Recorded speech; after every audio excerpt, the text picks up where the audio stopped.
আমাৰ ধুবুৰী জিলা দক্ষিণ পাৰৰ নৱগঠিত বীৰসিং জৰুৱা সমষ্টিৰ ফকীৰগঞ্জ, ধাপানপাৰা, বুচাইমাৰী, বৰৈবাৰী আদি অঞ্চলত বৰ্তমান প্ৰবল গৰাখহনীয়াৰ তাণ্ডৱ অব্যাহত আছে।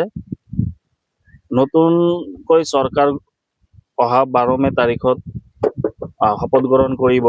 আমি চৰকাৰক অনুৰোধ জনাম যে আমাৰ প্ৰতি বছৰেই শ শ পৰিয়াল গৃহহীন হয়, বেলেগ জায়গাত স্থানান্তৰ কৰি ঘৰ বাৰী ভাড়া মাটিত থাকিব লগা হয়। আমি চৰকাৰৰ প্ৰতি আশা আছে যে আমাৰ ইয়াতে এডিবিৰ কাম এটা হোৱাৰ কথা আছিল, যোৱা বছৰ বিধানসভাত উত্থাপন হৈছিল।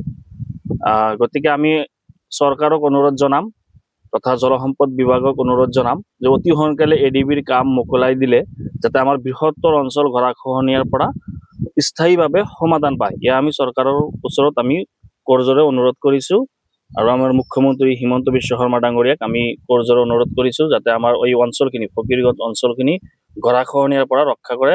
আৰু ইমানেই গৰাখহনীয়া হয় যে আমি ঘৰ বাৰী লৈ যাব পৰা অৱস্থা নাথাকে, যে প্ৰতিদিনে প্ৰবল গৰাখহনীয়া হৈ থাকে।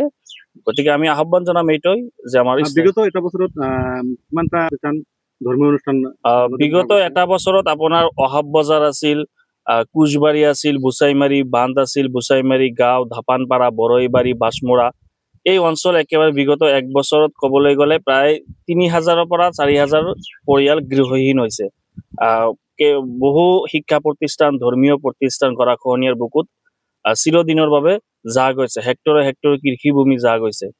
গতিকে আমি চৰকাৰে কাম কৰিলে আমাৰ এই অঞ্চলখিনি স্থায়ী প্ৰতিৰোধ হ'ব। আমি আশাবাদী।